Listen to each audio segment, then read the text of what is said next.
The Outer Banks Visitors Bureau is proud to support the Market Minutes podcast. Through our work with the Outer Banks Long Range Tourism Management Plan, and as part of the Outer Banks Promise, our pledge to inspire more responsible visitation and better stewardship, one of the promises we encourage community members to make is to support local. Small acts have big impacts. By supporting local artisans and makers that you'll see throughout the markets in the summertime and on this podcast, you're helping to preserve the creativity and spirit that makes this place so special. Make your promise today at obxpromise.com, and thanks for watching.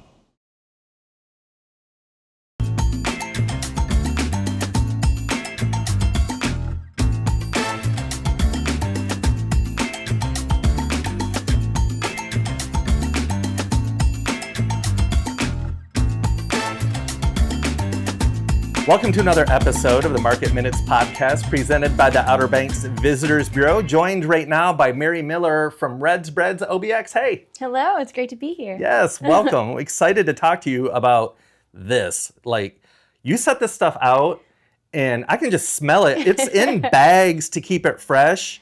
It's as if you were a coffee bar or something, the way the smell just wafted. How fresh are these right now? So these products were made on my last bake day, which was on Friday. Yeah, and I saved them for to bring them to showcase. And yeah, they smell so good. Smell pretty good. They smell so good. So how did you get started with this? I started baking back in 2022. 2023. My husband and I moved here to the Outer Banks, and it started as a hobby, and it helped me get through a rough time. It was kind of like therapy for me, and I really enjoyed it, and it grew into a business. I want to touch on the therapy part and kind of because I saw a news article. I used to live in Nashville, Tennessee, and the news did a feature on this guy who left the corporate world and he was just making bread. And he was the happiest looking guy I've ever seen in my life. So what about baking these breads just kind of releases the stress? Is it that you kind of go into a flow state with it, or what is it? Yeah, it's a flow state. It's also just the joy that it brings people, I think, was really special to me. Being able to create something with my hands and have control over it, and share it with my loved ones and my neighbors. And I baked more than we could consume ourselves, and I thought maybe it could turn into something, and now here we are. And you started giving it to your friends and neighbors, and what was their reaction? I'm sure that fueled you to keep moving forward with it. Yeah, they all really enjoyed it, and so I got really great feedback, and I thought one day, like, maybe it could turn into something, and I started following sourdough groups on social media, seeing what other people did, and thought, like, oh, what if? And I posted my first loaf on Facebook Marketplace. And I got no responses, and I was stressed and very sad. And it turns out one of the reasons I didn't get a response was it wasn't actually posted because it needed to be approved, because it was a local group. And then once it was approved, I sold my very first bread, and it took off from there and started going into markets. And now it's my full-time gig. So go through and explain what you make. Do you have a certain number of breads that you make, certain kinds, some of your favorites? Talk about that. Yeah, absolutely. So I am a sourdough baker. So all of my products are made with my starter, featured in a little jar in the middle. I started by just baking a classic sourdough, which I call my signature sourdough. And then that evolved into trying different inclusion flavors. My most popular are jalapeno cheddar, lemon blueberry, garlic parm. Over time it evolved, and I started adding more products, and I tend to overdo it. My husband thinks I have way too big of a menu, and I like to offer all of them all the time. So I have a range of sourdough inclusion flavors. I also offer sweets. I do cinnamon rolls, biscuits, cookies, scones. I have pancake mix now. I dehydrate my starter and make pancake mix. Pizza crust has become a very popular product.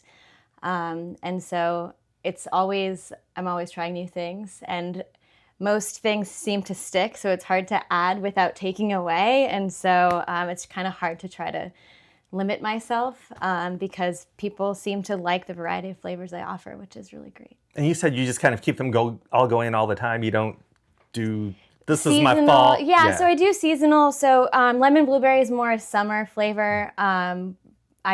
Most markets in the summer, I always have lemon blueberry available. Jalapeno cheddar is year round because that has always been on the menu. In the summer, I also like to add hamburger and hot dog buns. In the fall, I do like a pumpkin centerpiece with fancy scoring people can have on their Thanksgiving table. And my scone flavors vary too based on the seasons. So what happens when you have your menu and you have all of the ones that you've added and you keep adding? So what happens when you're like, I want to try a new one? So usually I'll take something off for the week. So an example of kind of a rotating flavor, olive parmesan or olive rosemary. People either love or hate olive. So that's kind of one of the flavors that's sometimes on the menu versus the jalapeno cheddar that's always on the menu. So I rotate some flavors out to put other flavors in because it's hard to offer everything all the time. But do you get to the point where got a new idea? Does it just come to you, or yeah. My menu's been pretty consistent lately, just because I've kind of dialed in the flavors I've been offering. So I have people that order the exact same bread every week, and that's like they don't go outside of their go-to. And so because of that, I have to make sure that I'm providing consistent products to the people that like the local community is wonderful. And so I do rotate some flavors out of the menu, but I basically I have like a solid amount of products and flavors that I always have available because they've just grown in popularity. So I always want to make sure I offer them. But I often, people will suggest something, say, oh, have you ever tried this? Or I really would like you to bring this back. If somebody asks me for it, I'll make sure to include it on the menu if I know they're going to be in the area. That's so cool of you. But it all begins with the starter. Yes. So explain to me, because I know nothing about this, how the starter is that your original signature kind of taste throughout everything you do, and then you add other flavors? Like, how does it work? So the starter is a combination of water and flour, and it is a product of the environment. So it's a naturally occurring yeast, which replaces a commercial yeast. And so the slow fermentation process with sourdough is what makes it very unique and makes it a lot more easy to digest. A lot of people who struggle with gluten can consume sourdough bread, even though it's not gluten-free, because of the long fermentation process in creating it. And so it naturally leavens the bread, like how bread was made long time ago. And so it just makes it very gut healthy. But it is a labor of love because it's a slow process. Was it a process to get your starter just the way you wanted it? So my original starter was given to me by my neighbor. Cool. So when I first started baking, one of my neighbors posted a photo of English muffins, and I was like, you can make English muffins? This was just like blew my mind at the time. And so they shared with me a recipe and their starter. And so I made English muffins, and it just evolved from there. So then I created my own starter.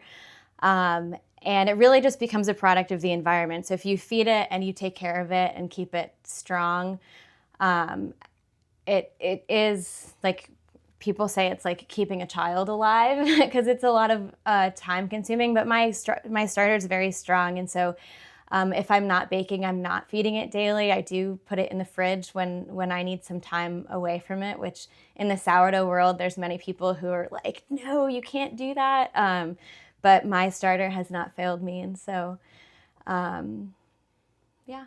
That's cool. So that's something you have to maintain in the background, Yeah. along with all the baking you're doing. Yeah. Okay. And people ask me all the time, like, how big is your starter? Mm-hmm. Because they see the products that I produce. This is just a sample of my starter I fed this morning so that I could bring to show you. Mm-hmm. This is a sourdough starter. My starter's name is Jeffrey. That's awesome. And this is probably the smallest I ever have Jeffrey. But while I prep to bake for a big bake day, I bulk feed it So it grows, and I have multiple very large Cambro containers of starter at the beginning of a dough day. So how little can you have to keep that thing alive? Great question. So there's been points where I've used all of my starter on a bake day and just scraped like Oh, wow. the tiniest amount. And so you really it can be the smallest amount, and you just grow it by increasing the amount of water and flour you use to feed it. So you just keep adding the water. And then do you have to get the water flour ratio just right to keep it? Great question. So you always want to feed it equal parts water and flour. Okay. A 1-to-1-to-1 feeding means 1 portion starter, water, and flour. To bulk a starter, you can feed it at higher ratios, as long as you're always feeding it equal parts water and flour. So when you're saying you used it all, when you probably got in a bind, I need to make all this stuff now, and then you scrape the sides. So you have to do equal parts of that tiny bit?